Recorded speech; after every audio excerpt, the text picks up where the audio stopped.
शिव महापुराण की पावन कथा, मां ताप्ती का पावन तट, बरहनपुर की पावन धरा पर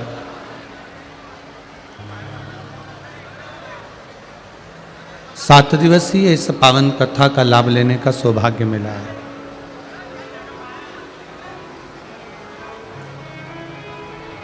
ये मौका बार बार नहीं मिलता। कहीं पूर्व का पुण्य प्रकट हुआ है, पूर्व का पुण्य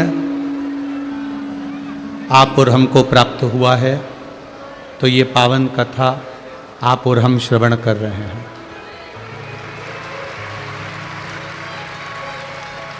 महाराज,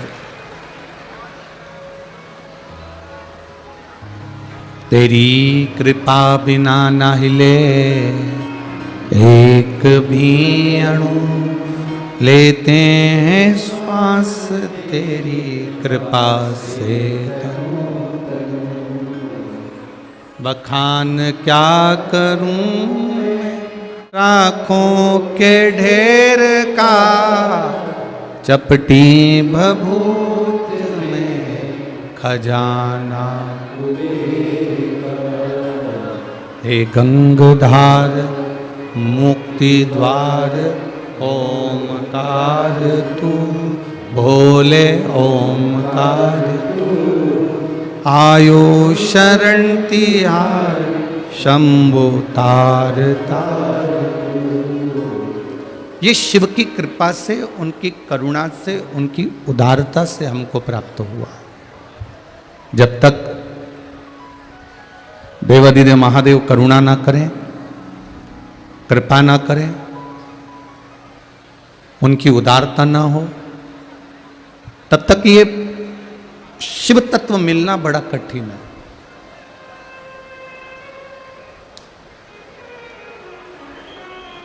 कहीं ना कहीं किसी ना किसी रूप में ये मध्य प्रदेश और महाराष्ट्र की जो ये बरहानपुर, हम तो यही मानेंगे कि ये बॉर्डर ही है, जहाँ मध्य प्रदेश और महाराष्ट्र का संगम है, और संगम में ये शिव महापुराण की कथा है।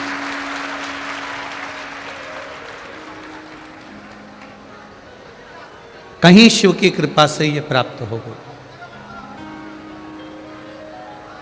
कहीं शंकर की करुणा से ये प्राप्त हो गई।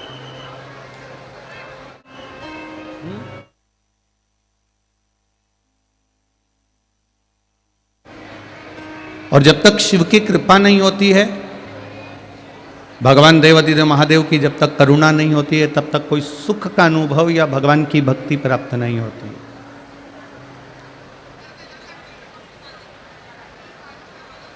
शिव हमारी श्वास है,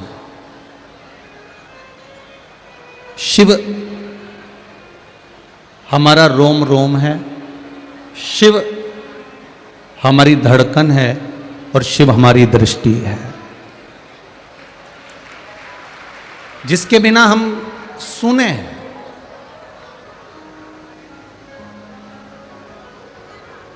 जब तक जीवित हो और ये शरीर में श्वास चल रही है, तब तक ये अंदाजा आपके भीतर होना चाहिए कि शिव हमारे भीतर धड़क रहा है, शिव हमारी श्वासों में चल रहा है। शिव कथा कहती है, भगवान शंकर का गुणगान करता है कि श्वास रूपी शिव जब तक चल रहा है, तब तक ये मानकर चलना कि आप जीवित हो, और श्वास रूपी शिव जब निकल जाता है तो ये शरीर नहीं रहता, ये शव बन जाता है। फिर इसका कोई महत्व नहीं होता, इसका कोई मूल तत्व नहीं है। ये श्वास रूपी शिव है तो ये शरीर है।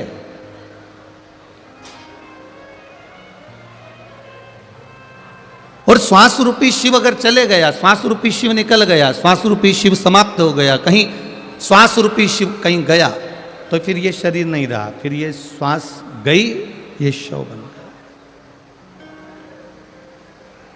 महाराज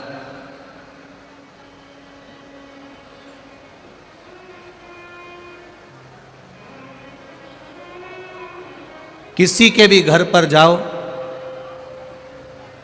किसी के दरवाजे पर जाओ, किसी के द्वार पर जाओ, तो फर्नीचर मत देखो। अगर देखना है तो उसका नेचर देखो कि व्यक्ति कैसा है। करोड़ों लाखों रुपए का फर्नीचर बनवा लिया, करोड़ों लाखों रुपए का फर्नीचर बनवाया, खूब सुंदर फर्नीचर का निर्माण कर लिया, खूब सुंदर अपन ने मकान बना भी लिया, फर्नीचर बना भी लिया, और मालूम पड़े उसका नेचर ही ठीक नहीं है, तो फिर फर्नीचर को क्या माथा से बड़ी होगे, क्या करोगे, क्या उस फर्नीचर में? नेचर ठीक होना चाहिए, उसका व्यवहार ठीक होना चाहिए। और जब उसका व्यवहार ठीक होगा, कई लोग बेटी की शादी करते हैं, और बेटी की शादी करते हैं तो देख लेते साहब पेट्रोल पंप है, गाड़ी है, बंगला है, खूब ठाट है, खूब पैसा है, खूब दौलत है, खूब सुंदर मकान बना है, खूब सुंदर बंगला बना, और खूब जोरदार फर्नीचर बना।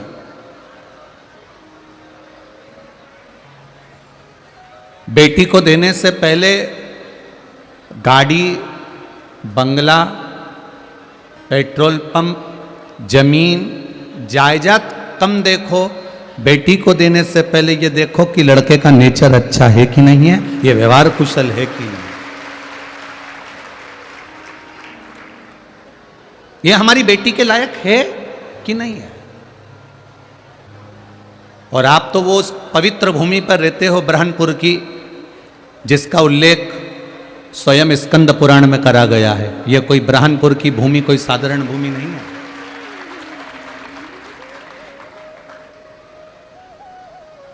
स्कंद पुराण में जहां पर मां ताप्ती का वर्णन किया गया है, उस मां ताप्ती के वर्णन में इस ब्रह्मपुर का वर्णन आता है। मां ताप्ती के उल्लेख में इसका वर्णन मिलता है। यह कोई साधारण भूमि नहीं है ब्रह्मपुर की। यहां पर संत, ब्राह्मण, साधु, गुरु, त्यागी, मौनी और बड़े विद्वान विद्वान संत, चाहे वो किसी भी धर्म के हो, किसी भी धर्म, बड़े बड़े विद्वान संत, ब्राह्मण, गुरुजन, साधुजन इस ब्रह्मपुर की भूमि ने दिए हैं, इस ब्रह्मपुर की धरा ने दिए हैं। और आज भी इस ब्रह्मपुर के कथाकार, संत, साधु, त्यागी, महात्मा पूरे विश्व में, आज भी संपूर्ण विश्व में इस ब्रह्मपुर का नाम अग्रण्य कर रहे हैं। ऐसी पावन ब्रह्मपुर की धरा है।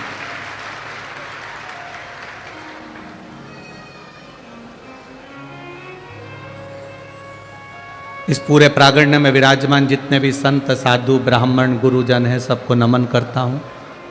आप लोगों की अविरल भक्ति आदरणीय अर्चना दीदी चिटनीस जी के साथ में है, और उस भक्ति का बल ही है जो इस ब्रह्मपुर के आसपास के क्षेत्र में चारों तरफ शिवालय ही शिवालय हैं और मां आद्य शक्ति ही आद्य शक्ति है।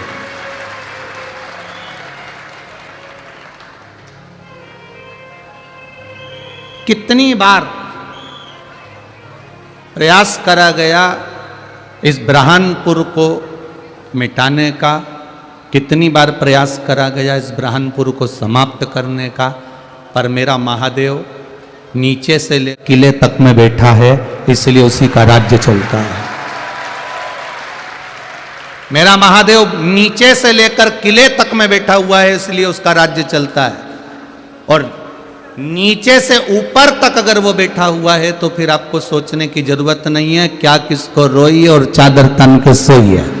फिर वो बैठा है तो हमको नहीं सोचना। घर का बुजुर्ग, घर का बड़ा, घर का बयो, घर का वृद्ध जब बैठा रहता है घर का बड़ा जब बैठा रहता है तो फिर छोटे को ज़्यादा सोचने की जरूरत नहीं पड़ती है, फिर नहीं सोचना हमको। मैंने तेरे ही भरोसे ओ बाबा तेरे ही भरोसे हवा बिच उड़ती जावांगी बाबा डोर हत्तो छड़ी में कटी भोले मैं तेरी पतंग शंभू में तेरी पतंग हवा बिच उड़ती जावांगी बाबा डोर हत्तो छड़ी में कटी। ये शिव तत्व है, ये शंकर है, जिसकी एक बार करी हुई भक्ति, जिस पर चढ़ा गया एक लोटा जल, जिस पर चढ़ाया गया एक बेलपत्र खाली नहीं जाता। आप अगर उसके मंदिर के सामने से निकल कर भी गए हो ना, तो उसकी कृपा की दृष्टि आप पर पड़ गई तो ही आपका कल्याण निश्चित हो जाता है। ऐसा शिव है, ऐसा वो घड़ी है, ऐसा मेरा दयालु है।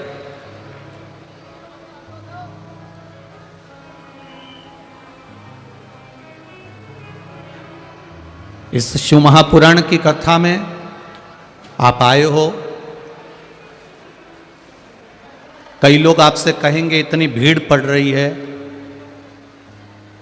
2-2.5 लाख स्क्वायर फीट के पंडाल को बनाया गया था, पर अभी हम जब आ रहे थे तो अर्चना दीदी चिटनीस जी ने टेंट वालों से कहा कि लोग बहुत सारे धूप में खड़े हैं, आप और टेंट लगाना चालू करो, 2-2.5 लाख स्क्वायर फीट और लगा।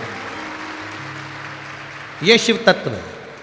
शंकर, अगर आप इतनी मात्रा में आए हो, लाखों की संख्या में पहुंचे हो, आपको हम दिख रहे हो ना दिख रहे हो वो कोई बात नहीं है, पर इतना अंदाजा लगा कर बैठना कि शिव महापुराण की कथा में अगर आप पहुंचे हो तो ये निश्चित है कि मेरा महादेव भी आपके दरवाजे पर जरूर पहुंचेगा। ये निश्चितता। तेरे मंदिर में आना मेरा काम है और मेरी बिगड़ी बनाना तेरा काम है। ये उसके ऊपर आधारित है कि वो हमारी बिगड़ी बना। आप तो केवल एक लोटा जल लेकर शिव जी के मंदिर पर जाओ, शिव जी को जल चढ़ाओ, शंकर का गुणगान गाओ, उसके बाद मर्जी है वो संभाल ले।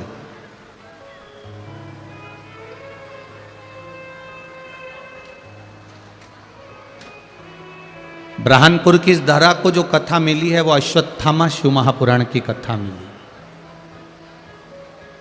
भगवान शिव जी के 19 अवतार में से एक अवतार है अश्वत्थामा का अवतार।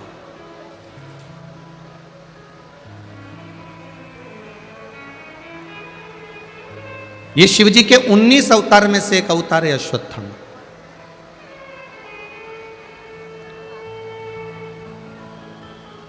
और ये कोई साधारण सा शिव तत्व का कोई साधारण सा अवतार नहीं है। जिस समय पर भगवान देवाधिदेव महादेव अपने आनंद के साथ में मां जगत जननी जगदम्बा माता पार्वती के साथ में विराजमान हैं, उस समय पर गुरु द्रोणाचार्य ने शिव जी की जो आराधना करी है, जो साधना करी है, उसका फल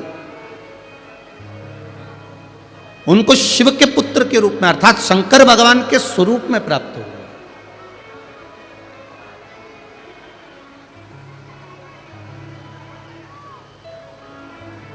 शिव कथा कर रही है।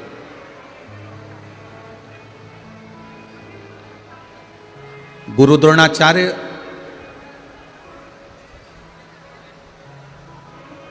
जो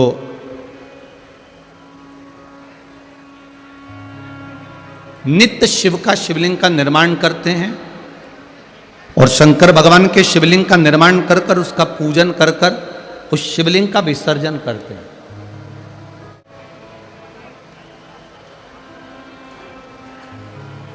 जिनके भीतर कुछ बहुत कामनाएं नहीं है कि मुझे दौलत मिले या मुझे वैभव मिले या मुझे धन मिले या मुझे संपदा मिले। उनके भीतर केवल एक कामना है कि एक बार जिसका मैंने शिवलिंग का निर्माण करा है, जिसकी मैं पूजन कर रहा हूं, जिसकी मैं आराधना कर रहा हूं, उसका एक बार बस केवल दर्शन हो जाए, उसका साक्षीकरण हो जाए, इतना गुरु द्रोणाचार्य जी मांग रहे।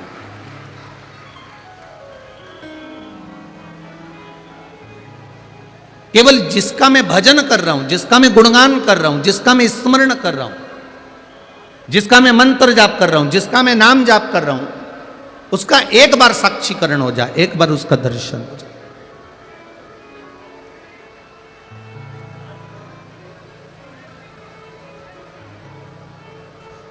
हमारी अभिलाषा रहती है कि किसी व्यक्ति से हमारा जब काम हो जाए, इससे 50,000 रुपये मिल जाए, इससे 5,000 रुपये मिल जाए, इससे 10,000 रुपये मिल जाए, इससे 20,000 रुपये मिल जाए, इससे 25,000 रुपये प्राप्त हो जाए, उसके बाद मैं इसको भूल जाऊं, इसको फिर मैं देखूं तक नहीं। हमारी ये अभिलाषा होती है।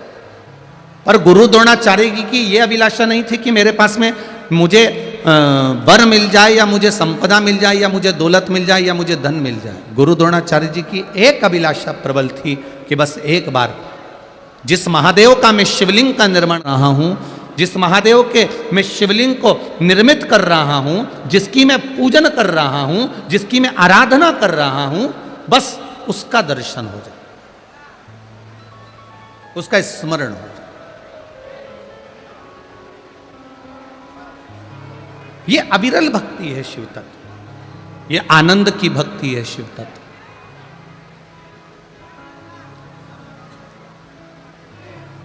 अभी आपको कथा में कहा कि बरहानपुर के चारों तरफ आप अगर घूमकर देखेंगे तो पूरे बरहानपुर में किसी के इतने मंदिर नहीं मिलेंगे जितने थोड़ी थोड़ी दूर पर शिवालय मिलेंगे, शंकर जी का शिवलिंग मिलेगा पूरे बरहानपुर में। आप जहां मर्जी पड़े वहां जाकर देख लो, छोटे छोटे शिवलिंगों का निर्माण पूरे बरहानपुर में है।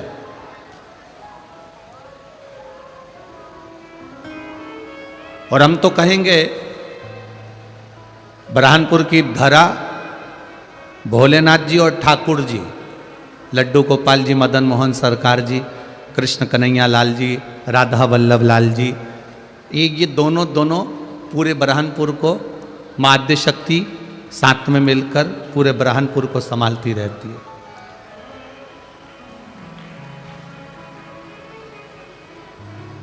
बड़े प्रसिद्ध आपके इस बरहानपुर के श्रीमद् भागवत के वक्ता हैं आदरणीय मुखिया जी, हरिकिशन मुखिया जी, आपके बरहानपुर का हीरा है। कथा में आए हैं, यहाँ आए हुए हैं क्या? आए। प्रणाम महाराज जी।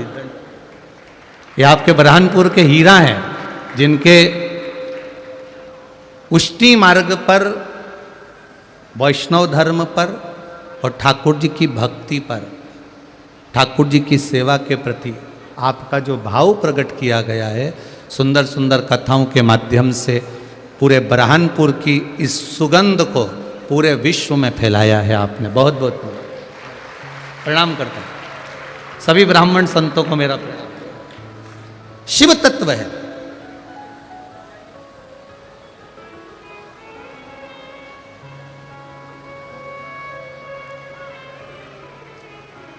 भगवान शिव की कथा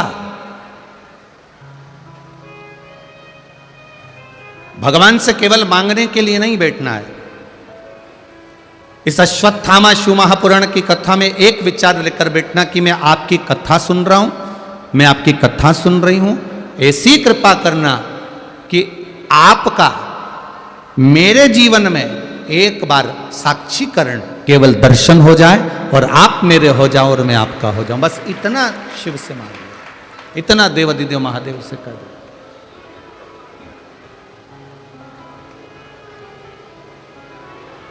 इतना देवादिदेव महादेव के सामने अगर आपने कह दिया तो निश्चित है सुख का अनुभव होगा, निश्चित। आज के जमाने में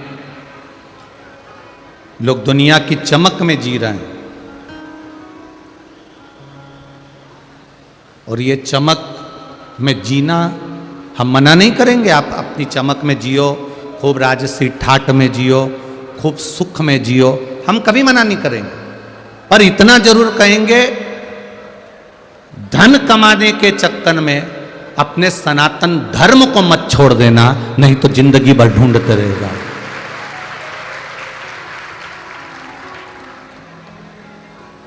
आज सबसे बड़ी विडंबना यह है कि हम धन तो कमा रहे हैं पर अपने सनातन धर्म को छोड़ते जा रहे हैं। अपने संस्कारों को, अपने भजन को, अपनी भक्ति को, अपने सुख के चक्कर में हम अपने परमात्मा के चरणों को छोड़ते जा रहे हैं। हम आपसे ये कभी नहीं बोले इस व्यासपीठ से, अर्चना दीदी, हमने कभी इस व्यासपीठ से यह नहीं बोला कि आप संत बन जाओ या साधु बन जाओ या कहीं नदी के तट पर जाकर बैठ जाओ या मंदिर में जाकर बैठ जाओ। इस व्यासपीठ से एक बात जरूर कही है और बार बार कही है, कहीं मत जाओ। ना हमें साधु बनना है, ना हमें संत बनना है, ना हमें जोगी बनना है, ना हमें सन्यासी बनना है, ना हमें तपस्वी बनना है। हम जिस घर में रह रहे हैं उस घर में श्रेष्ठ गृहस्थी जाएं, अपने माध्यम से किसी का बुरा ना हो, किसी को तकलीफ ना हो, अपने माध्यम से किसी को कष्ट ना हो, और भजन करते करते ये जिंदगी निकल जाए। उससे बढ़कर संत और साधु का कोई स्वरूप नहीं है, उससे बढ़कर कोई संत साधु का स्वरूप नहीं है। आप भजन करते, मान लो आप नर्मदा जी के घाट पर बैठ गए, मान लो आप ताप्ती के घाट पर बैठ गए, मान लो आप गंगा जी के घाट पे बैठ गए, मान लो आप कहीं जाकर बैठ भी गए, तो वो बैठने पर अगर आपका मन परिवार में, कुटुंब में, रिश्तों में, नातों में उलझा हुआ है, तो उस मन का कोई मतलब नहीं, उस भजन का या वहां जाकर बैठने का कोई मतलब नहीं।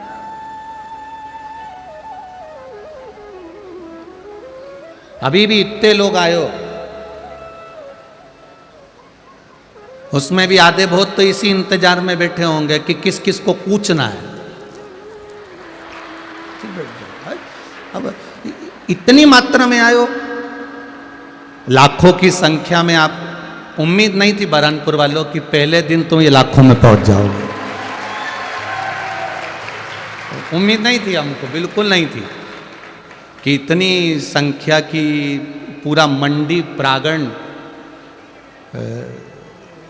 दीदी बता रही थी कि 200 एकड़ में, 200 एकड़ की यह जगह है।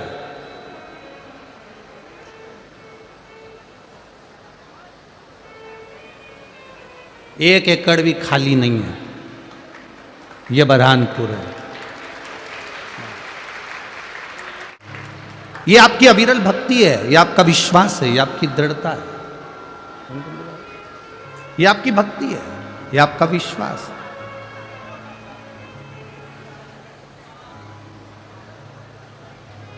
कुछ मत मांगो महादेव से, बस एक काम करो, महादेव के चरणों में जाकर बैठ जाओ, एक लोटा जल हम महादेव को समर्पित कर दें, और जल समर्पित कर कर बस उसका स्पर्श, उसका दर्शन मात्र हो जाए, और दर्शन मात्र हुआ तो समझ लो कि आपका कल्याण निश्चित हो गया। आपको कुछ नहीं चाहिए, सब दे दो।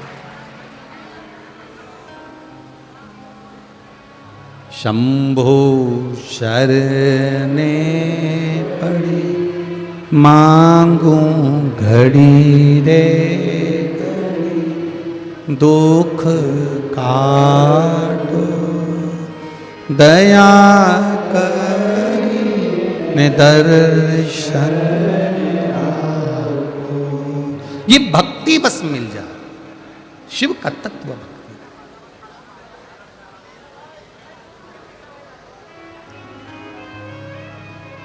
कुछ नहीं मांगा गुरु द्रोणाचार्य जी ने, केवल शंकर भगवान की आराधना कर रहे हैं, भगवान शिव की भक्ति कर रहे हैं, शिवलिंग का निर्माण कर रहे हैं, मिट्टी लेकर आते, बालू रेत लेकर आते, शिवलिंग का निर्माण करते, भगवान शंकर का निर्माण कर कर, शिवलिंग का निर्माण कर कर पूजन करते। एक अभिलाषा बस केवल कि मुझे शंकर से मिलना है, मुझे शिव से एक बार साक्षीकरण करना।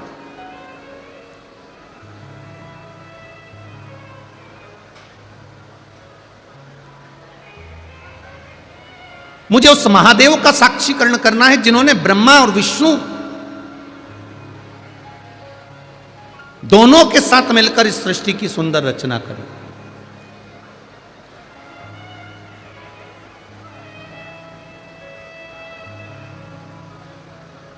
और होगा,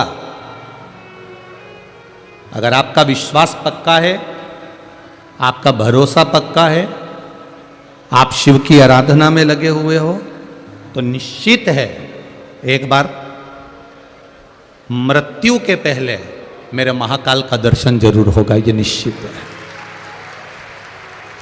यदि आप आराधना में लगे हो, ब्रह्मा ब्रह्मलोक में रहते हैं, भगवान विष्णु बैकुंठ लोक में रहते हैं, इंद्र लोक में रहते हैं, गरुण लोक में रहते हैं, वरुण लोक में रहते हैं, केवल मृत्यु लोक पर रहने वाला एक है और वो मेरा देवाधिदेव महादेव है। वो सहज नहीं है, वो सरल नहीं है। उस पे चढ़ाया गया एक लोटा जल का महत्व, उस पे चढ़ाए गए एक लोटे जल का पान, उस पे चढ़ाया गया एक बेलपत्र का महत्व, ये संसार के लोग जिस दिन समझ जाएंगे उस दिन फिर उनको भटकना नहीं है, फिर केवल शिव की शरण में, राम की शरण में, मेरे कृष्ण की शरण में, मेरे नारायण की शरण में, मेरी आद्य शक्ति की शरण में रहना, फिर उनको भटकना।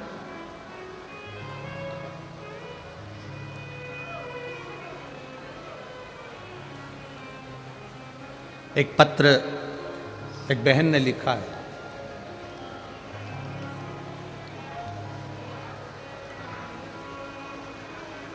कथा करते करते कई साल हो गए, पर उस पूरी कथाओं में ऐसा पत्र नहीं आया जो ये पत्र पहली बार बुरहानपुर की इस जगह में आया है। पहला पत्र।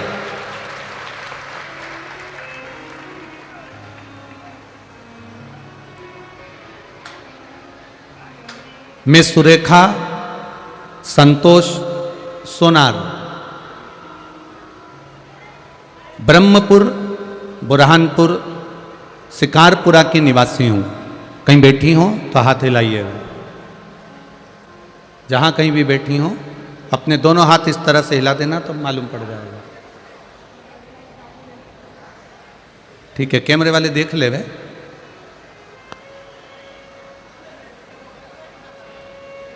ठीक है, हाँ दोनों हाथ ऐसे हिला दो बहन जी।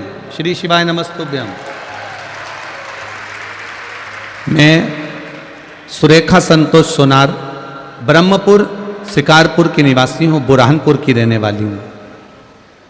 गुरुजी, मैं शिवजी पर एक लोटे जल का क्या महत्व बताऊं, मैं वर्णन नहीं कर सकती हूँ। मेरी पीठ पर कई सालों से गठान थी।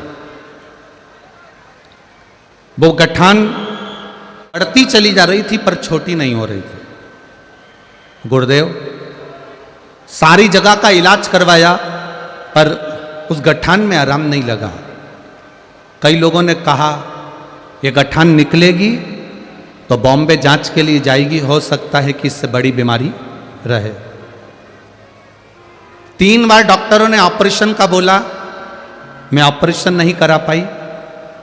फिर किसी ने कहा कि टीवी पर आस्था चैनल पर शिव महापुराण की कथा आती है, आप उसको सुनो। सुनना चालू करा। 1 लोटा जल का नियम बनाया। मेरे घर के पास में शिवालय है, वहाँ पानी चढ़ाती, जल चढ़ाकर लेकर आती, पी लेती, बेलपत्र उठाकर लाती, शिवजी से कहती कि मेरी पीठ पर गठान हो गई है, उसको गला दो, उसको सही कर दो। बाबा की कृपा से गठान धीरे धीरे धीरे धीरे छोटी होती चली गई। एक दिन की बात है, मैं शंकर जी के मंदिर में नमन करती और मेरी वो गठान फट गई और फटते से ही वो गठान बाहर निकल गई, पस निकलने लगा और वो गठान से मेरी पीठ में छेद हो गया। मुझे बाहर नहीं जाना पड़ा। इस पॉलीथीन में रखकर मैं गठान भी भेज रही हूं और जो मेरी पीठ में छेद हुआ था उसका फोटो भी भेज रही हूं। पहला पत्र है जिसमें गठान भी हमारे पास आई है। इस पॉलिथीन में, छोटी पॉलिथीन में रखकर मैं गठान भी भेज रही हूं। जो गठान लिए आप आस्था चैनल के माध्यम से देख सकते हैं, और जो उसकी पीठ में छेद हो गया था वो छेद का फोटो भी है। गुरुदेव शिव मंदिर से घर गई, जो पानी लेकर गई थी शंकर जी पे चढ़ा हुआ वही लगा लिया, पस निकलना बंद हो गया, रक्त निकलना बंद हो गया और मेरी गठान ठीक हो गई। मैं एकदम स्वस्थ हूं, बाबा की कृपा। ये शिव तत्व है, ये शंकर, ये उग्र। बैठो बहन, श्री शिवाय नमस्तुभ्यम, बैठ जाइए। तेरी कृपा बिना न हिले एक भी अणु, लेते हैं श्वास तेरी कृपा से। बखान क्या करूं मैं राखों के ढेर का, चपटी भभूत में खजाना। दुनिया के लोग कहते हैं शिव जी क्या देते हैं, हम कहते हैं शंकर को जल चढ़ाओ, पर छल से मत चढ़ाओ, बेईमानी से मत चढ़ाओ, कपट से मत चढ़ाओ, प्रपंच से मत चढ़ाओ। ठाकुर जी की सेवा करो, भोलेनाथ जी की सेवा करो, देवी की सेवा करो, राम की सेवा करो, चाहे अपने माता पिता की सेवा करो, पर दिखावे से मत करो, उसको अपना बनाने के लिए करो तो वो आपका हो जाए। हमें भगवान की सेवा दिखाना नहीं है।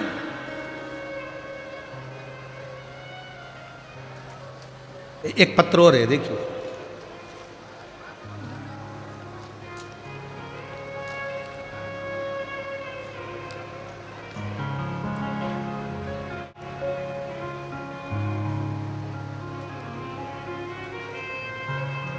मेरा नाम प्रियंका, बुरहानपुर की निवासी हूं। ये पत्र जिसने लिखा है, अगर वो देख रही हो तो अपनी जगह पे खड़ी हो जाएं, दोनों हाथ हिला दें। आप ही हैं, दोनों हाथ हिला दो एक बार। श्री शिवाय नमस्तुभ्यम। मेरा नाम प्रियंका, मैं बुरहानपुर की निवासी हूँ। बाबा भोलेनाथ की महिमा का क्या वर्णन करूँ, मेरे पास शब्द नहीं है। मुझे कुछ दिनों से पेट में दर्द हो रहा था। मैंने साधारण दर्द समझकर डॉक्टरों की दवाई खाई, परंतु दर्द कम नहीं हुआ। मुझे आशा कि जरूर कोई बीमारी हो गई है, मेरा पेट का दर्द कम नहीं हो रहा। तब मैंने जांच कराने का निर्णय लिया। तब डॉक्टर की सलाह पर मैंने विशेषज्ञों को इंदौर में बताया। इंदौर के डॉक्टरों ने जांच करना प्रारंभ करी। सारी जांचों की जब रिपोर्ट आई तो मेरे पेट में कैंसर का लक्षण बता दिया। जब कैंसर मेरे पेट में बताया गया, तब किसी ने कहा कि मोबाइल पर या टीवी पर कथा सुनो। मैं 2021 से लगातार आपकी कथा चैनल के माध्यम से सुन रही हूं। इतना भरोसा मुझे भोलेनाथ पर हो गया कि एक घड़ी भी मैं बाबा के बिना नहीं रहती। शिव जी को जल चढ़ाती, बेलपत्र खाती। अब जब मालूम पड़ गया कि पेट में कैंसर बता दिया गया है या कैंसर लक्षण बता दिया गया, आपने कथा में कहा था कि त्रिजुगी नारायण का पानी,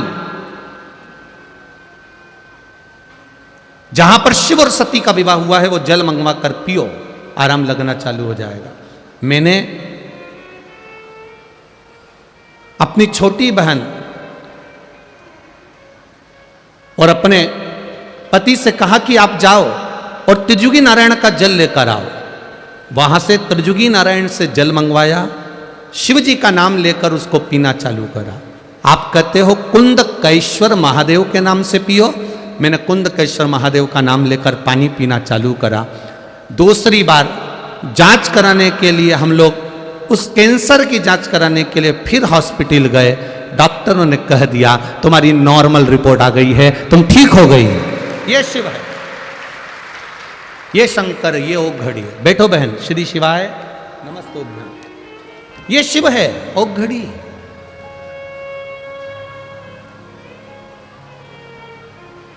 अब सुनो कथा। पर एक निवेदन है, आपकी कथा सुनने में कोई छल ना हो, किसी का दिखावा नहीं हो। हम कथा सुनने के लिए जा रहे हैं, हम वीआईपी नहीं है।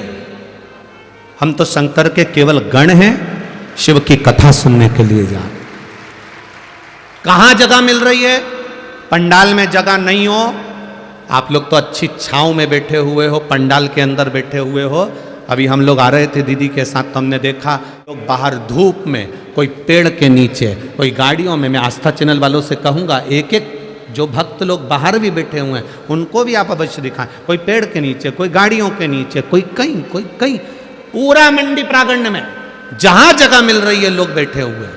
और केवल यही नहीं, इस मंडी प्रांगण में आने वाली रोड पर भी दीवालों की छांव में जहां जहां लोगों को जगह मिल रही वहां बैठकर ये कथा सुन रहे हैं। ये भक्ति है तुम्हारी, विश्वास है तुम्हारा। क्या देगा महादेव? क्या प्रदान करेगा महादेव? ये हम भी नहीं जानते, पर इतना जरूर जानते हैं कि जब 7 दिन की कथा सुनकर आप अपने घर जाओगे तो खाली तो नहीं जाओगे, भरे हुए जरूर जाओगे, ये निश्चित है। गुरु द्रोणाचार्य ने शिवजी से कुछ मांगा नहीं है। भगवान शंकर से कुछ कहा नहीं है। गुनगुन बनना हो रही बात। भगवान शिव से कुछ कहा नहीं है।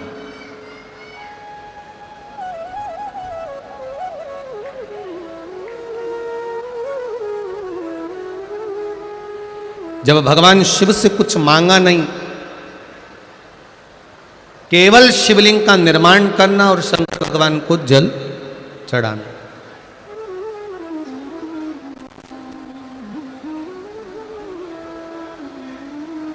आप भी मेरे देवाधिदेव महादेव से कुछ मांगना नहीं, केवल मंदिर तक जाओ, बाबा देवाधिदेव महादेव को जल चढ़ाओ, प्रार्थना करो, विनय करो, निवेदन करो और वापिस आओ।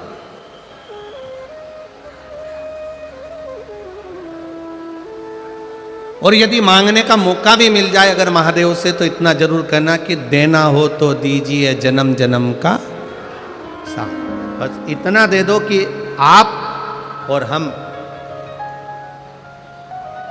वो पहले कथा में कहा है, अंत समय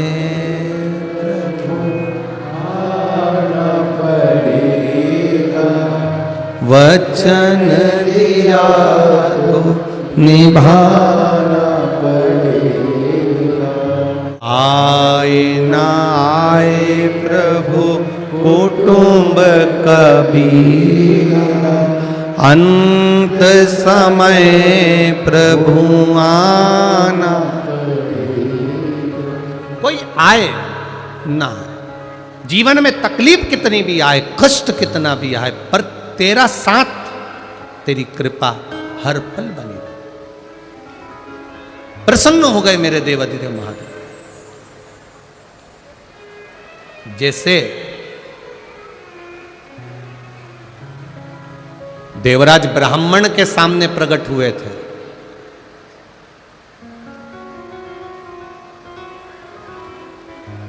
और वो देवराज ब्राह्मण जिसने ना कभी शंकर के मंदिर गया, ना कभी जल चढ़ाया, ना कभी भजन किया, ना कभी कीर्तन किया, ना कभी मंत्र जाप किया, चोरी का धन लेकर आया था, वो धन शिवजी के मंदिर में लेकर चले गया।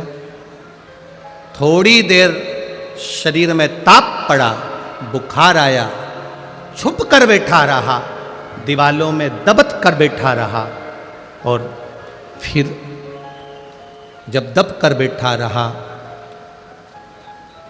शिव महापुराण की एक क्षण की कथा उसके कानों में पहुंच गई। मात्र एक क्षण की कथा उसके कानों में गई। चोरी का धन लिया, मंदिर से बाहर निकला, बेलपत्री के वृक्ष के नीचे बैठा, प्राण छूट गया।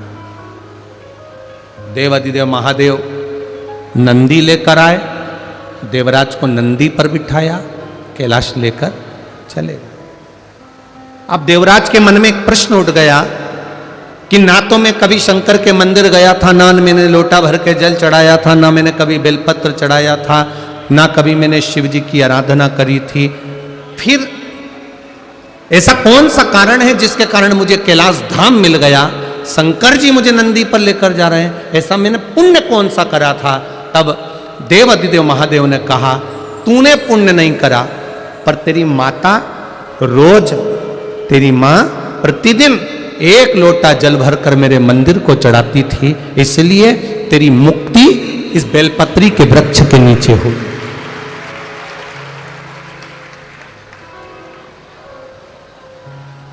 तेरी मुक्ति ये बेलपत्री के वृक्ष के नीचे हुई।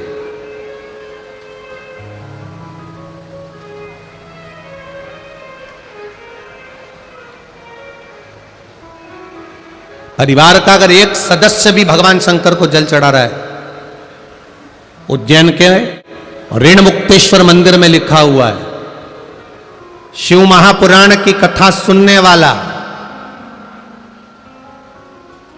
शंकर जी को 1 लोटा जल चढ़ाने वाला। दुनिया के लोग कहते हैं पुराण सुनो, शास्त्र सुनो तो 7 पीढ़ी तरती है, पर उज्जैन ऋण मुक्तेश्वर मंदिर कहता है शिव महापुराण की कथा सुनने वाला, शंकर जी को 1 लोटा जल चढ़ाने वाला, उसकी 7 पीढ़ी नहीं तरती, उसकी 71 पीढ़ी तर जाती है। ये शिव तत्व कहता है।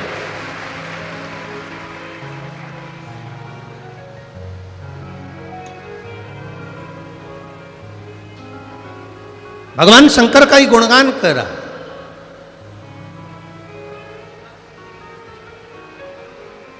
शिव महापुराण की यह कथा कह रही है।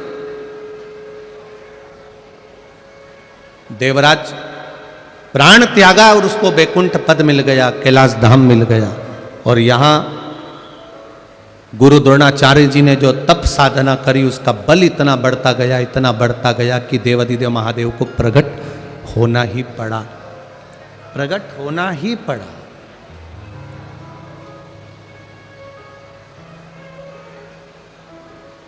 आप में से कितने लोग हैं जो शंकर जी के मंदिर में 1 लोटा जल चढ़ाने जाते हैं? सभी जाते हो? रख लो रख लो रख लो, बहुत बढ़िया, जाना चाहिए। सारी समस्या का हल 1 लोटा जल। शिव के द्वार जाइए, अपने दिल की बात कहने के लिए जाइए, ना कहो तो भी 1 लोटा जल जब हम देवाधिदेव महादेव को चढ़ाते हैं, अपने घर का जल लेकर जाते हैं, तो महादेव समझ जाते हैं कि इसकी दशा क्या है और इसको मुझे क्या प्रदान करना है, क्या कहने के लिए आया है, ये देवाधिदेव महादेव जान गए। भगवान शिव पहचान जाते, प्रसन्न हो गए। गुरु द्रोणाचार्य प्रसन्न हो गए। आज मेरा महादेव प्रकट हुआ है, आज मेरा महादेव प्रगटा है।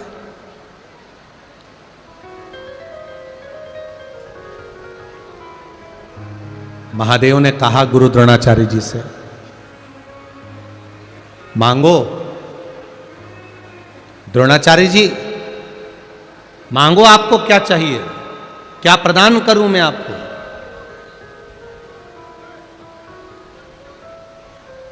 क्या दिया जाए आपको?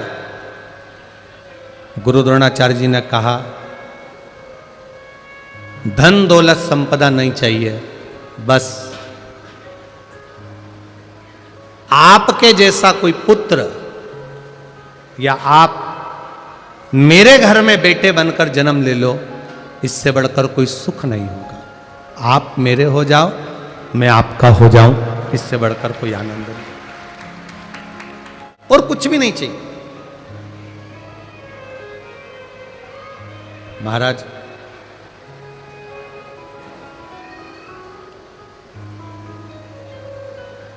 शिव कथा कह रही है,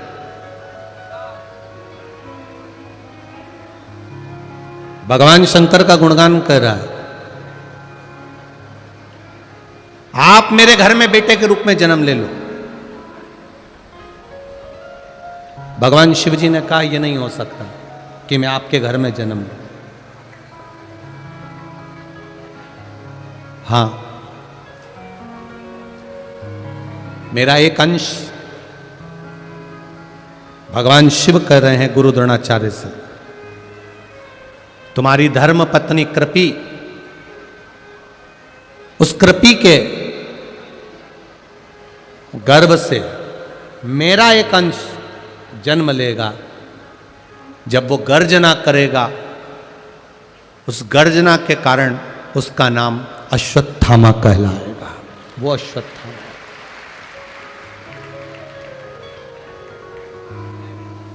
और सुनो द्रोणाचार्य, एक गुरु द्रोणाचार्य, एक बात अच्छे से सुन लीजिएगा जरा।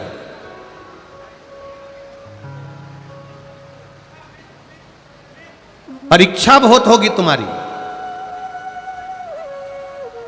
और उस परीक्षा में तुम्हें पास होना पड़ेगा।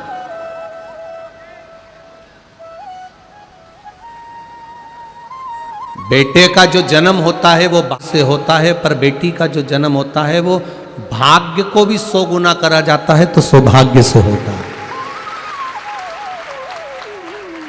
हम पहले भी कथा में कहे, आज फिर कह रहे हैं, जन्म लेती है तो पिता के भाग्य को प्रबल करती है, पिता के भाग्य को आगे बढ़ाती है। बेटी के जन्म से बाप का, पिता का जो भाग्य है वो प्रबल होता है, बढ़ता है।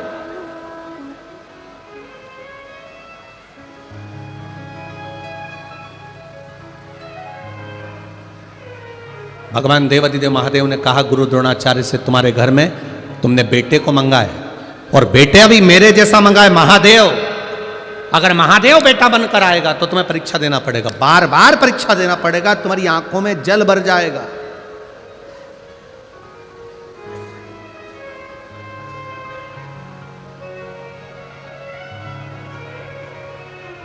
बार बार तुमको रोना पड़ेगा। गुरु द्रोणाचार्य ने कहा, आप अगर बेटे बनकर आ गए तो मैं सारी परीक्षा देने को तैयार हूं, आप तो बस मेरे बेटे बन जाओ, और आप मेरे पुत्र बनकर आ रहे हो, इससे बढ़कर मुझे कुछ नहीं चाहिए, बस कृपा कर दीजिए।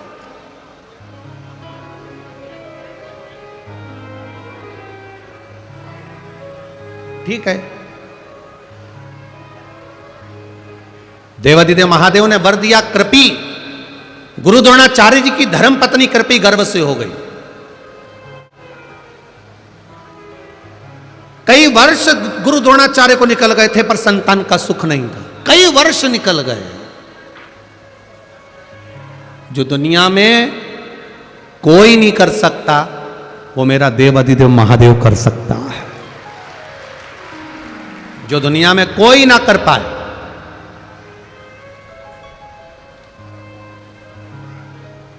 बस अपनी जिंदगी का एक असूल बनाकर रखना कि हमारे द्वारा किसी का दिल ना दुखे, हमारे द्वारा किसी का मन ना दुखे, तो शिव कृपा अपने आप हो जाती है। कितना सुंदर एक संवाद आता है। दो मित्र थे, बड़े प्रिय, दोनों एक दूसरे के लिए प्राण निकाल के रख दें ऐसे मित्र थे।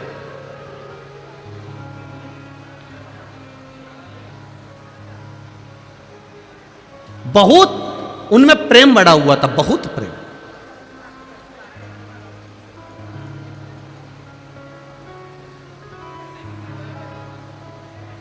हमको लगता है यही खंडवा बरहानपुर के ही होंगे। आपस में दोनों में बड़ा प्रेम था। दोनों एक साथ स्कूल जाते, एक साथ कॉलेज जाते, दोनों का एक साथ बचपन निकला, दोनों एक साथ बड़े हुए। बड़े होने के बाद एक पढ़ाई में तेज निकल गया, तो उसकी सर्विस, उसकी नौकरी पुणे में लग गई। अब एक की नौकरी पूना में लग गई और एक की नौकरी नहीं लगी। उसका विद्या अध्ययन थोड़ा सा कमजोर था, उसने दुकान चालू कर दी, व्यापार चालू कर दी। अब उसने व्यापार चालू करा तो ये जो मिर्ची का जो व्यापार होता है, आपके क्षेत्र में भी मिर्ची, इस क्षेत्र में खंडवा हुआ, बरहानपुर हुआ और खरगोन हुआ, निमाड़ क्षेत्र जितना भी इस क्षेत्र में मिर्ची का व्यापार अच्छा होता है। अब मिर्ची का व्यापार करने लगा। अब एक मित्र नौकरी कर रहा है और एक मित्र व्यापार कर रहा है। दोनों अपनी अपनी जगह पर सेटल हो चुके हैं। नौकरी वाला पुणे में फ्लैट ले लिया, मकान ले लिया, नौकरी कर रहा है, आराम से रह रहा है, और इसने मिर्ची का व्यापार चालू कर दिया। मिर्ची बाजार जाता, खेतों में से मिर्ची को खरीद लेता, बेच देता। ये मिर्ची का व्यापार कर, और वो नौकरी कर। समय बीतता चले गया, बीतता गया, बीतता। बहुत ध्यान से सुनना इस कथा को, ये आपके जीवन को संवारने वाली कथा है। दोनों का व्यापार चल, एक का व्यापार, एक की नौकरी है, चल रहा है, चल रहा है।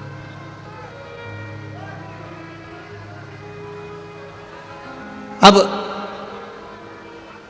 धीरे धीरे धीरे धीरे व्यापार करने वाला व्यापार को बढ़ा रहा है, नौकरी करने वाला अपनी प्रमोशन मांग रहा है।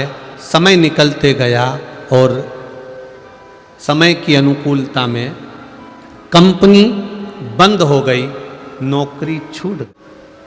अब नौकरी चली गई, कंपनी बंद, नौकरी गई। 2 महीना, 3 महीना, 4 महीना बहुत प्रयास करा, पर नौकरी नहीं लगी। आखिरी में जिस फ्लैट में रहते थे, बैंक का लोन था, बैंक वालों ने कब्जा कर लिया।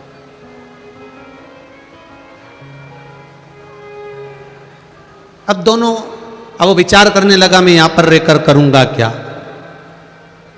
एक काम करता हूं, अपने शहर, अपने गांव जाता हूं। गांव आ गया, गांव आया। 4-5 दिन अपने घर में रहने के बाद उसको याद आई, मेरे दोस्त से मिलता हूं। मित्र के पास गया, मित्र दुकान पर जाकर बैठ गया उसकी। क्या बात है, क्या हुआ? अरे भाई, नौकरी चली गई, अब तो सर्विस है नहीं, नौकरी है नहीं, बड़ा दुखी हूं, बड़ा दुखी। क्यों टेंशन लेता है? 1 दिन उसने सुना, 2 दिन उसने सुना, 3 दिन उसने सुना, 4 दिन उसने सुना। 5वें दिन व्यापारी मित्र को दया आ गई और उसने कहा, एक काम करते हैं, अपन थोड़ा व्यापार बढ़ाते हैं। तू बाजार जाना, मिर्ची खरीदना, मिर्ची लाना, बेचना। पढ़ा लिखा है तू, मुझे इतनी पढ़ाई नहीं आती, पैसा मैं लगाऊंगा, मेहनत जम के बोलो तुझे करना। पैसा मैं लगाऊंगा, मेहनत तुझे करना है। और मेहनत भी हल्की नहीं करना है, दिन रात करना पड़ेगी, तब जाकर कुछ मिलेगा। ये नौकरी नहीं है कि पैसा हर महीने हाथ में 10,000 50,000 आ जाएगा। मेहनत तुझे करना पड़ेगी। मैं पैसा लगा दूंगा, मैं बाहर नहीं जा सकता, दुकान पे बैठता हूं, इसलिए मेहनत तुझे करना पड़ेगी। उसने कहा मंजूर है, बस तो फिर 50% तेरा, 50% मेरा। जो भी मुनाफा होगा, जो भी बचत होगी, उसमें आधा तेरा, आधा मेरा। ठीक है। व्यापार चालू हुआ, इसने पैसा लगाना चालू कर दिया। ये बाजार जाता, खेत जाता, मिर्ची खरीदता, बेचता। करते करते करते करते मिर्ची का सीजन समाप्त हो गया। अब इन्होंने जहां मिर्ची बेची थी, दोनों मित्र साथ में मुंबई गए और मुंबई में जहां पर इन्होंने व्यापारी के यहां मिर्ची बेची थी, उसके यहां पहुंच गए। भाई हिसाब कर लो, ठीक है, करिए। हिसाब किया,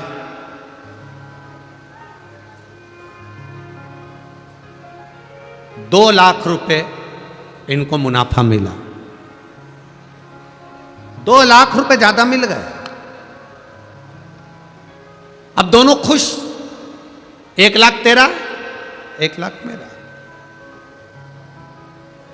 दोनों पैसे लेकर चल दिए, पर जो नौकरी करने वाला मित्र था उसकी दिमाग में, उसके चित्त में, उसकी बुद्धि में आया कि सबसे ज्यादा मेहनत तो मैंने करी है।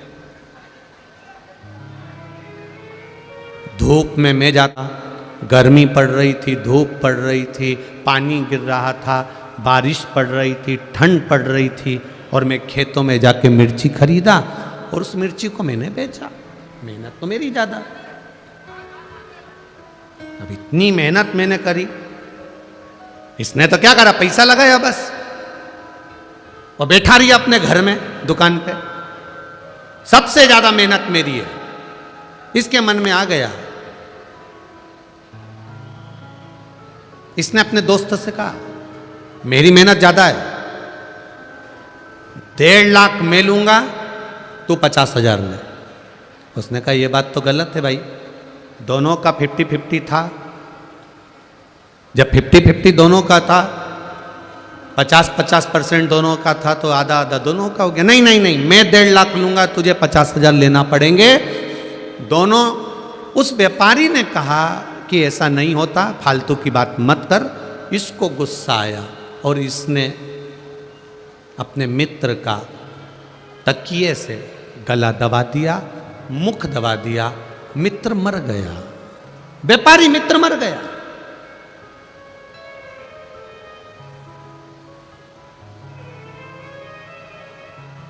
तड़प तड़प के मर रहा, मर गया, मित्र मरा। ये रोता हुआ मित्र के घर गया, मित्र के घर रोता हुआ गया।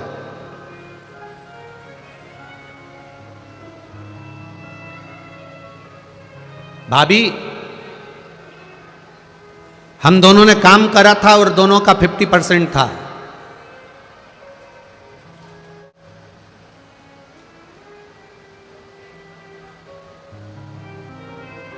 दोनों का 50% था।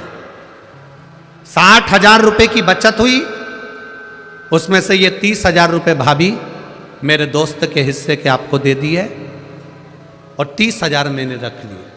अब घर के लोगों को लगा कितना ईमानदार व्यक्ति है। अब उनको तो मालूम ही नहीं था कि इतना बच गया, उनको तो मालूम पड़ा कि 30,000 कम से कम इसने वापिस लाके दिए तो सही। खुश, परिवार के लोग खुश हो गए, कम से कम 30,000 ईमानदारी से तो दिया। अब उनको लग रहा है कि ये ईमानदार है, पर ये भीतर से कैसा है ये जानता।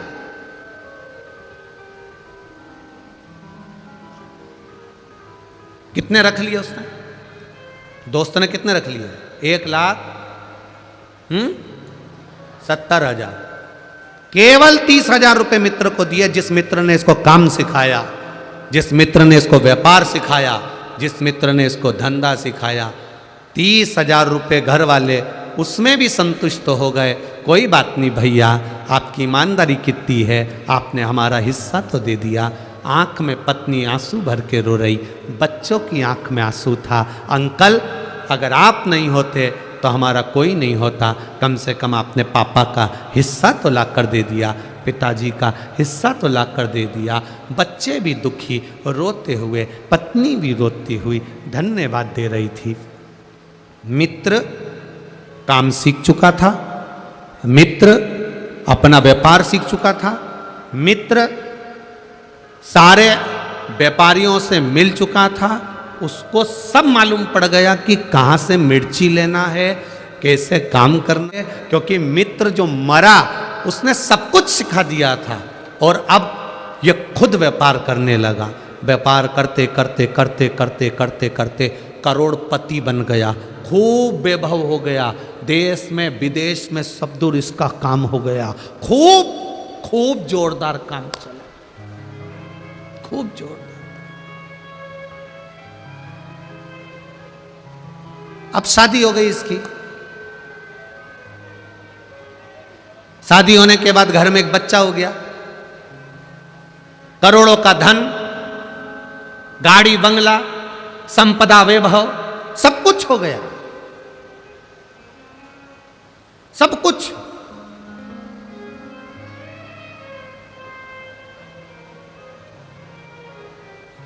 घर में बेटे ने जन्म ले लिया, बेटा 20 साल का हो गया, और बढ़ते बढ़ते बेटा 25 साल का हो गया।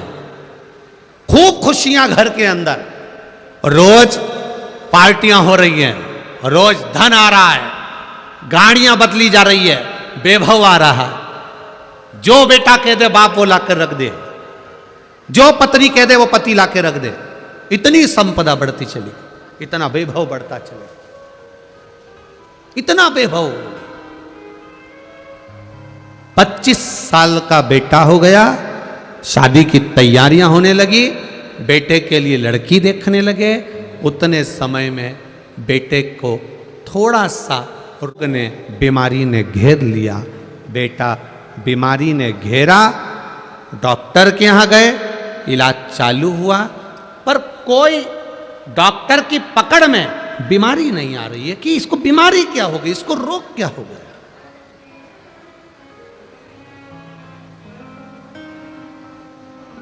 क्या बीमारी हुई है इसको, किसी को नहीं मालूम। इलाज करवाया पहले अपने नगर के, अब पैसे वाला व्यक्ति तो अच्छे डॉक्टर से इलाज करवाएगा। इलाज करवाया, एक जगह डॉक्टर से काम नहीं हुआ, दूसरी जगह करवाया, दूसरी जगह से तीसरी जगह करवाया, तीसरी जगह से चौथी जगह करवाया, चौथी जगह से पांचवी जगह करवाया। अपने प्रदेश में इलाज करवाते करवाते थक गया, तब दूसरे प्रदेश में पहुंचा, इलाज करवाया, पर रोग का ठिकाना नहीं मालूम पड़ा। करवाते करवाते करवाते करवाते देश में इलाज करवाया, विदेश में इलाज करवाया, लाखों रुपए इलाज में लगाते गया, पर बीमारी पकड़ाई में नहीं आई। समय निकलता गया, व्यापार पर अब इसका ध्यान नहीं है, अपने बेटे को ठीक करना है। मेरा बेटा ठीक होना चाहिए, भले करोड़ों का धन लग जाए। धन लगाता गया, व्यापार धीरे धीरे कम होता चले गया। एक फैक्ट्री विदेश की बंद हो गई, दूसरा काम बंद हो गया, तीसरा काम बंद हो गया। करते करते करते करते इलाज इलाज इलाज इलाज, डॉक्टर डॉक्टर डॉक्टर को दिखाने में लगता गया। मालूम पड़े बैंक वाले आके खड़े हो गए, लोन भरो। अब वो पैसा भी नहीं बचा, जिस घर में रहता था वो घर भी पूरा बैंक में चले गया। किराए के मकान में अपने बेटे और पत्नी को लेकर पहुंच गया। समझ नहीं आ रहा ये क्या हो गया, ये कैसे हुआ।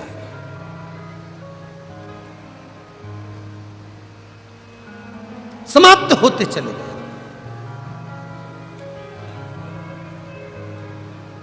अब जेब में 300 रुपए पड़े थे पिता के,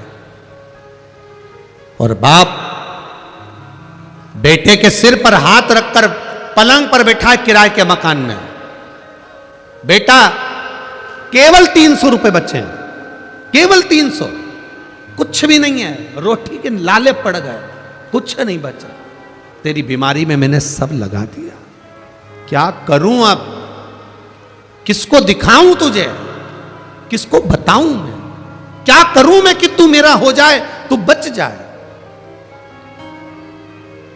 बेटा पलंग पर पड़ा पड़ा आंख से आंसू बहा रहा है। बाप पलंग पर बैठा बैठा रो रहा है। बाप बेटे को देख रहा है, बेटा बाप को देख रहा है। दोनों एक दूसरे को देखकर रो रहे हैं। बेटे ने अपने पापा से कहा, पापा, पिताजी, बाबूजी, बस 300 रुपए का हिसाब और रह गया है पिताजी, अब कोई हिसाब बचा नहीं है, अब तो आखिरी हिसाब है। बाप बेटे को गले लगाकर रो रहा है, तू ऐसी बात क्यों कर रहा है, मैं तुझे बचा लूंगा। बेटा कहता है, पिताजी 300 रुपए बचे हैं, मरूंगा, अंतिम संस्कार में काम आ जाएगा। अंतिम संस्कार।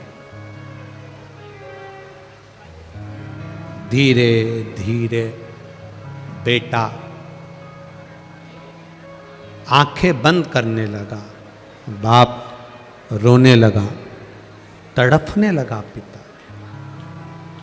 बाप रो रहा है, आंखें बंद कर रहा है बेटा, पिता रो रहा है, नैनों से अश्रु गिर रहे हैं बेटे के, रो रहा है बेटा, बाप भी रो रहा है। धीरे धीरे धीरे धीरे नेत्र बंद होते चले जा रहे हैं, आंखें बंद होती चली जा रही है, नयन बंद होते चले जा रहा है, तड़फ रहा, प्राण छूटने में एक क्षण रह गया।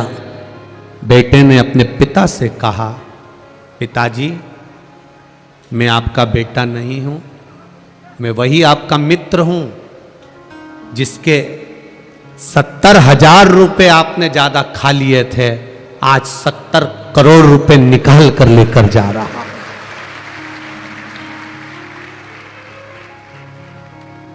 70 लाख 70,000 रुपए का 70 करोड़ 70 लाख लेकर जा रहा हूं।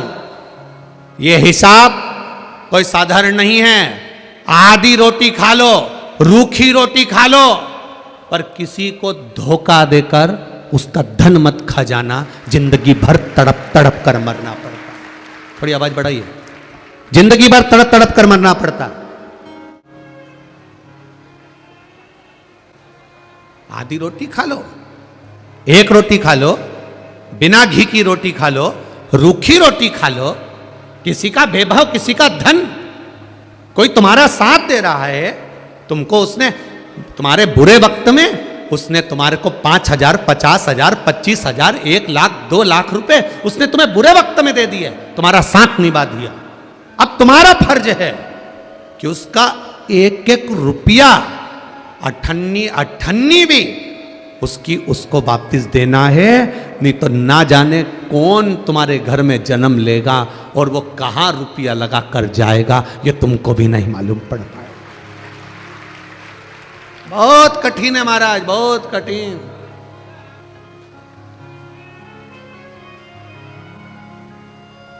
बहुत कठिन है।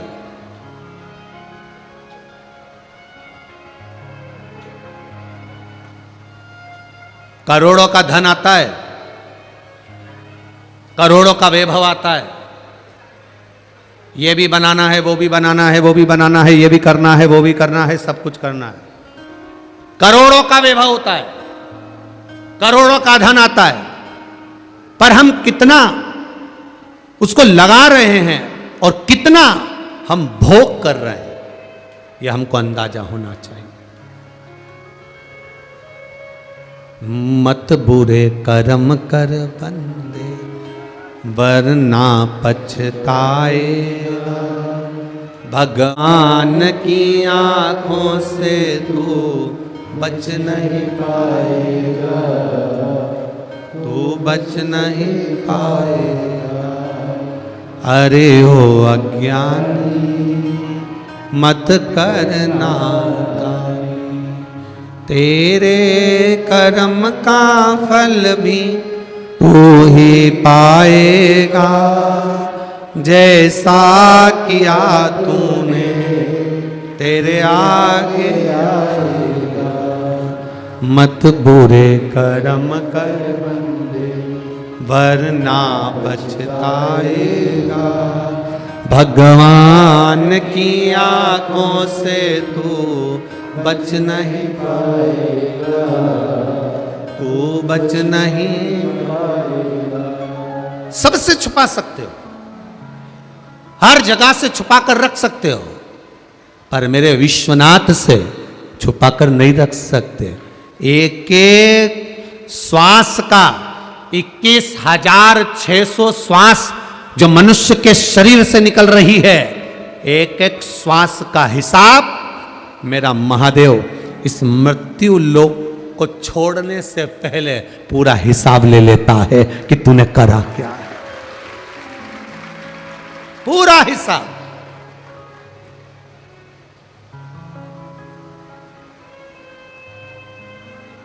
लेगा हिसाब हो,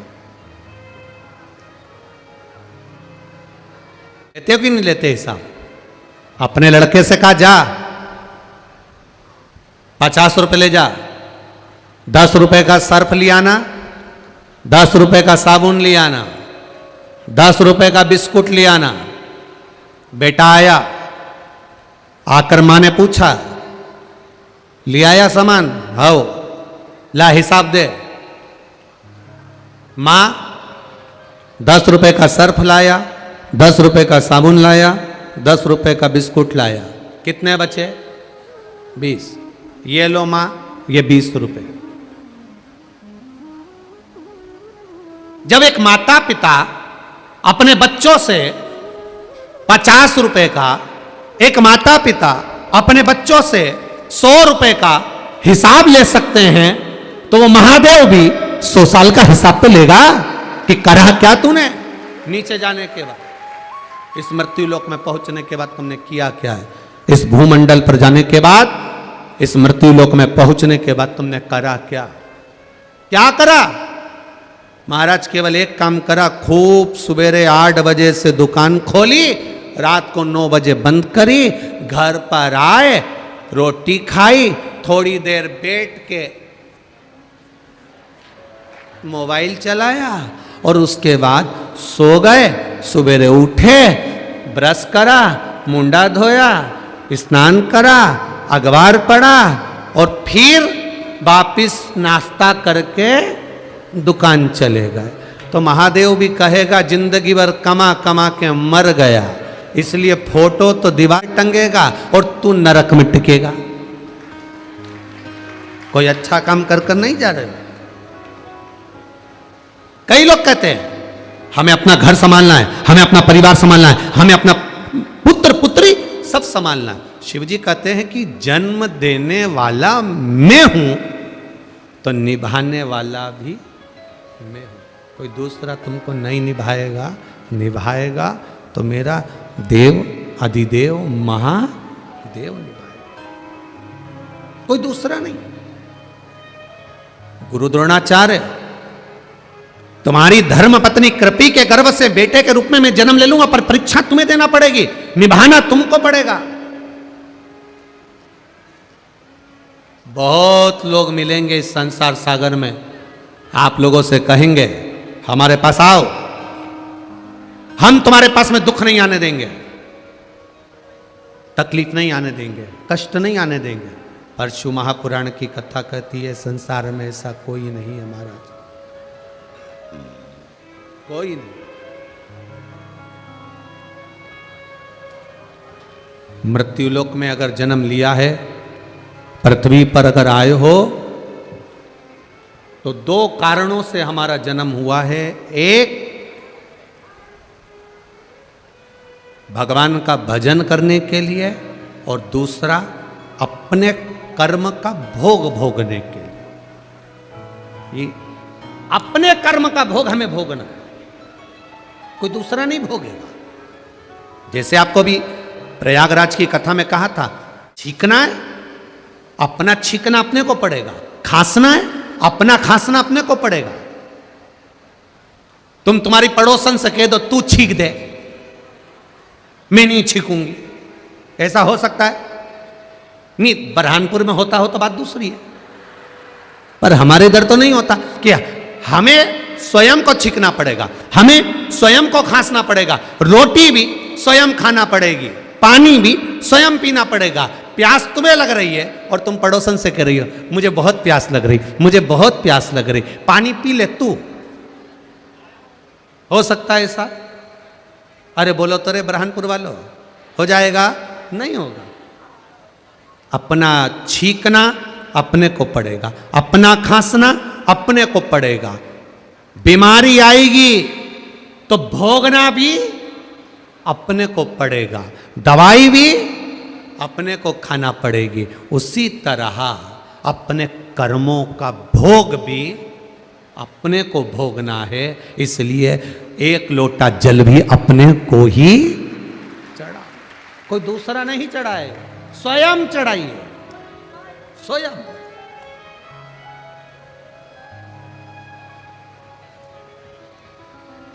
अपने कर्म का भोग अपने को भोगना, कोई दूसरा नहीं भोगना।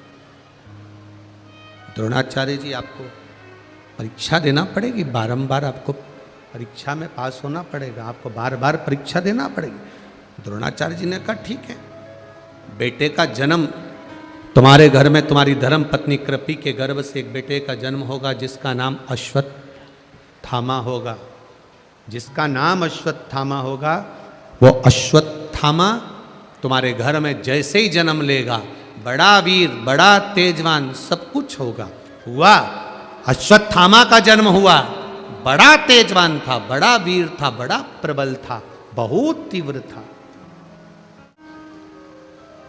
पर बेटे के जन्म के बाद पिता की थोड़ी सी दशा बदल गई। दशा बदली, खाने के लाले पड़ने लगे। गुरु द्रोणाचार्य जी के पास में भोजन के लिए अन्न नहीं था, धन नहीं था, खाने के लाले पड़ने लगे। अन्न नहीं है, धन नहीं है,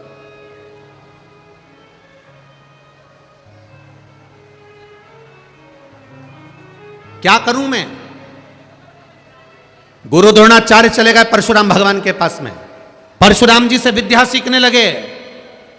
मां और बेटे घर में रहने लगे। आज घर में रहने वाला बेटा पढ़ने के लिए गुरु के घर जाता है।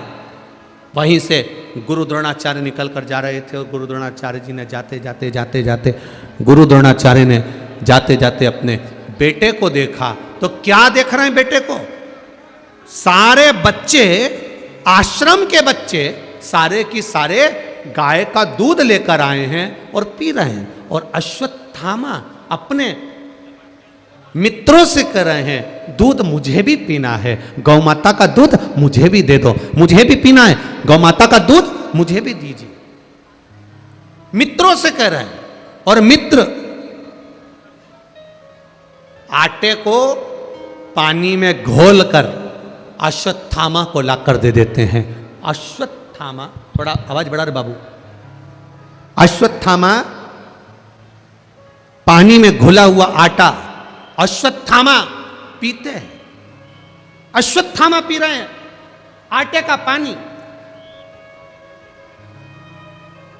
पिता गुरु द्रोणाचार्य देख रहे हैं। अब कितने विद्वान थे गुरु द्रोणाचार्य, जरा विचार करिएगा। कई लोग आते हैं आपकी जिंदगी में, हमारे पास आओ, हम तुम्हारा दुख मिटा देंगे, हम तुम्हारा कष्ट मिटा देंगे, हम तुम्हारा ये कर देंगे। राजा परीक्षित को 300 ऋषि मिले थे। 300 ऋषियों ने कहा हम तुमसे यज्ञ करवाएंगे, हम तुमसे अनुष्ठान करवाएंगे, हम तुमसे ये करवाएंगे, हम तुमसे वो करवाएंगे। तुम बैठो, 7 दिन की तुम्हें 7 दिन बाद तक्षक नाग डसेगा, हम तुम्हें बचा लेंगे। परीक्षित उनके ताबे में नहीं आया। परीक्षित ने सोच लिया ये कुछ नहीं होता। महाराज, दुनिया के लोग कहेंगे हम तुमको ये कर देंगे, हम तुमको वो कर देंगे। ना ना ना ना, तुम्हारे कर्म का दंड तुमको भोगना है। इसलिए तुम्हें खुद शंकर की आराधना करना पड़ेगी, राम का नाम जपना पड़ेगा, कृष्ण का भजन तुम्हें स्वयं करना पड़ेगा। कोई दूसरा तुम्हारा भजन नहीं कर सकता। सियोर वाले महाराज में भी सामर्थ्यता नहीं है कि तुम्हारे दुख को मिटा दे। और दुनिया का कोई महाराज, दुनिया का कोई संत, महात्मा, जोगी, सन्यासी, तपस्वी, साधक नहीं जो तुम्हारे दुख को मिटा दे। तो कारण तुम्हें खुद करना पड़ेगा। जैसे बीमारी आने पर दवाई खुद को खाना पड़ती है, उसी तरह तुमको खुद को शंकर के मंदिर तक जाना पड़ेगा, तब जाकर जीवन सवर पाएगा। स्वयं को जाना पड़ेगा।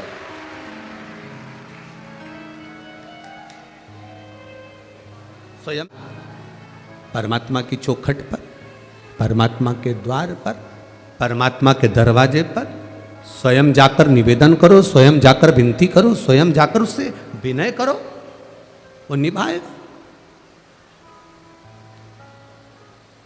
आज के लोग बस इतना चाहते हैं कि कहीं से हम ऐसी भभूति घुमा दें और सोने का हंडा निकल जाए, सोने का हंडा निकले और हमारा काम हो जाए। आज की दुनिया के लोग चाहते रातों रात, बोलो तो रे बरहानपुर वालों, रातों रात करोड़पति बन जाऊं, दिन भर मोबाइल पे यही करते रहते हैं, उसमें आता भी यही है, उसको 5 करोड़ प्राप्त हो गए।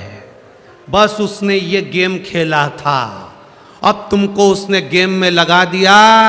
धीरे से पूछा IFSC कोड नंबर बता, तुमने बता दिया।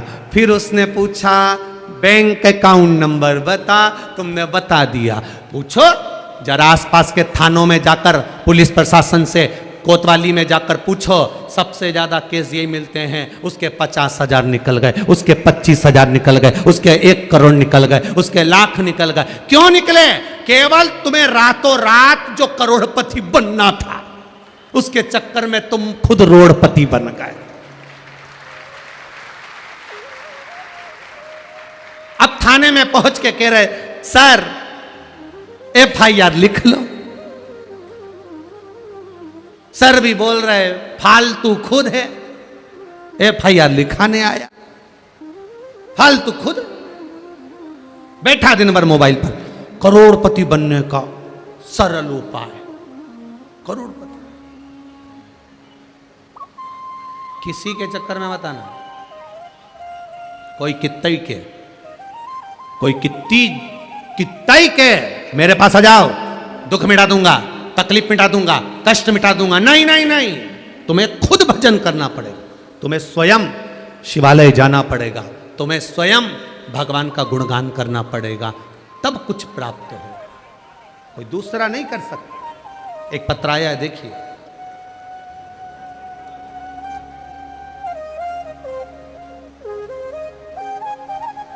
शंभो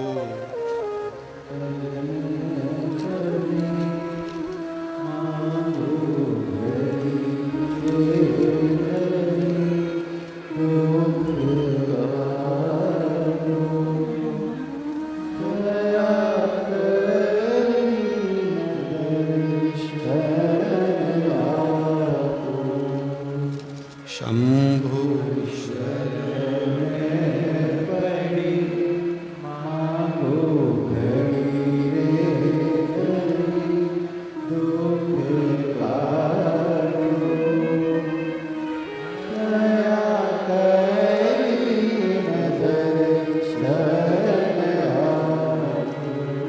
शिव कथा कह रही है। मैं व्यास नगरी चावल जिला जलगांव से आई हूं। मेरा नाम सुनंदा राकेश बड़ है। कहीं बैठी हो तो हाथ हिलाइएगा, जहां कहीं भी बैठी हो अपने दोनों हाथ हिलाइएगा। मेरा नाम, इधर है क्या? हाथ हिलाइएगा। हाँ, दोनों हाथ हिला दो जहां बैठी हो। उनके अड़ोसी पड़ोसी मत हिलाओ रे, उनको हिलाने दो। सही में तुम बरहानपुर के हो, आज सिद्ध हो गया।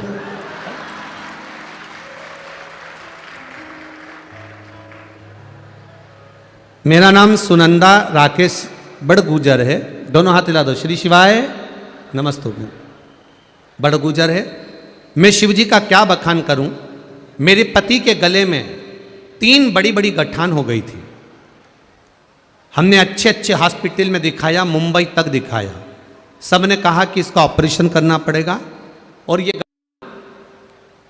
गलत है, इससे बड़ी बीमारी का क्रम हो सकता है। ऑपरेशन कराएंगे, गठान है और 3 है। निकालने के बाद फिर गठान आ सकती है और जांच में बड़ी बीमारी आ सकती है। गुरुदेव एक दिन रिमोट लेके बैठे थे, टीवी पर कथा दूसरी चीजें देख रहे थे, नाटक सीरियल देखते देखते आपकी कथा दिख गई। उस कथा को सुनना प्रारंभ करा। आपने उस कथा में कुशा के जल का वर्णन कर रहे थे और कुशा के जल का वर्णन करा। जल शिव जी को चढ़ाने का बोला, उस पानी को पीने का बोला। हमने अपने पति से वो कार्य प्रारंभ करवाया और गुरुदेव 4 हफ्ते तक लगातार पानी चढ़वाते, पति को मंदिर में पानी पिलाते। हमने सोचा अब ऑपरेशन तो कराना है, एक बार ये महाराज टीवी पर इतना चिल्ला चिल्ला के कह रहा है तो अपन ये भी करके देख लो। जल चढ़वाते, पानी पिलवाते, जल चढ़वाते, पानी पिलवाते। बाबा की कृपा से गुरुदेव मेरे पति के गले की तीनों गठान गल गई, एक भी गठान गले में नहीं है, और डॉक्टर ने भी कह दिया भी नॉर्मल रिपोर्ट। बैठ जाइए बहन। श्री शिवाय नमस्तुभ्यं। ये शिव तत्व है, शंकर। एक पत्र और है, बड़ा बड़ा भाव से लिखा है किसी।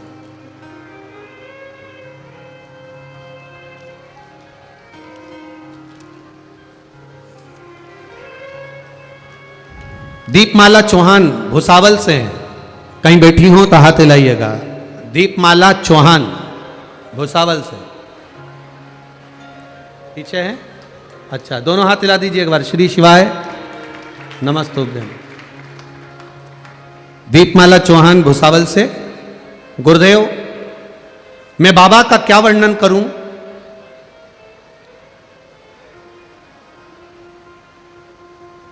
बहुत बड़ी बीमारी से जूझ रही थी। दोनों छाती में से पस निकल करता था। जब दोनों छाती भाग में से पस निकलता था, बहुत तकलीफ में थी गुरुदेव। ये पस छाती में से निकलते निकलते, दोनों छातियों में से पस निकलते निकलते कई समय हो गया था, सूख ही नहीं रहा था। बहुत तकलीफ में हो गए। डॉक्टर को भी दिखाया, आराम नहीं लगा।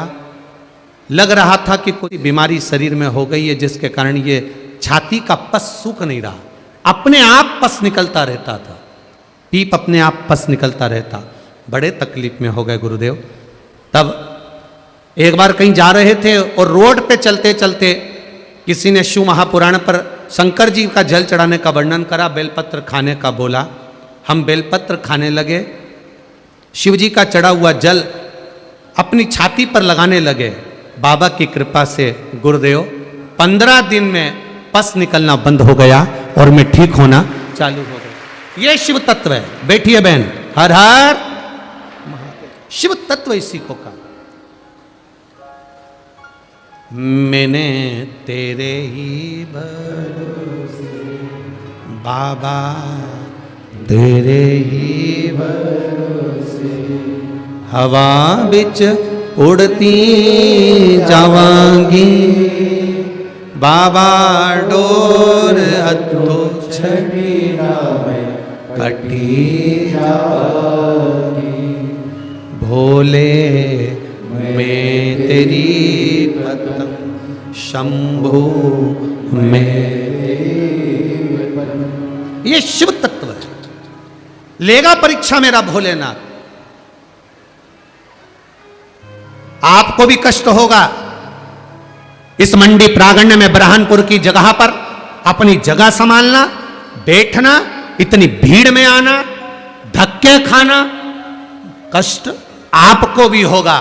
पर शिव महापुराण की कथा कहती है, जो शंकर की कथा में धक्के खा लेता है फिर वो संसार के नहीं खा पाता है। ये निश्चित है। होगा कष्ट, हम मानते हैं। पहले दिन ये हाल है तो बाकी के दिन की तो हम गणना नहीं कर सकते तुम्हारी, कि तेरा क्या होगा कालिया, हम नहीं कर सकते। पर ये और एक बात और है, बुरहानपुर में ये नज़ारा देखने को दूसरी बार मिलने वाला भी नहीं है, निश्चित है।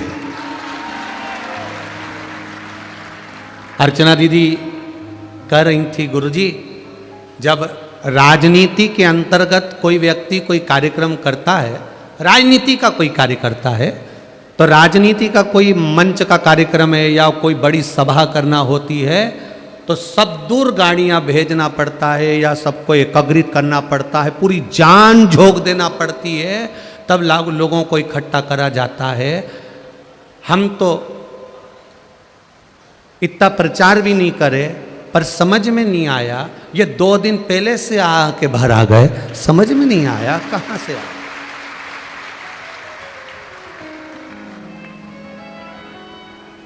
पर अर्चना दीदी को भी धन्यवाद दूंगा, आपके कारण आज पूरा बुरहानपुर कथा को सुन रहा है। बहुत बहुत साधुवाद। आदरणीय अर्चना दीदी चिटनीस जी को खूब खूब साधुवाद, एक जोरदार ताली बजाओ। बहुत साधुवाद, बहुत बहुत साधुवाद। आपके कारण पूरा बुरहानपुर कथा सुन, पूरा बुरहानपुर। बहुत बहुत साधुवाद है जी। शिव कथा इसी को कहते।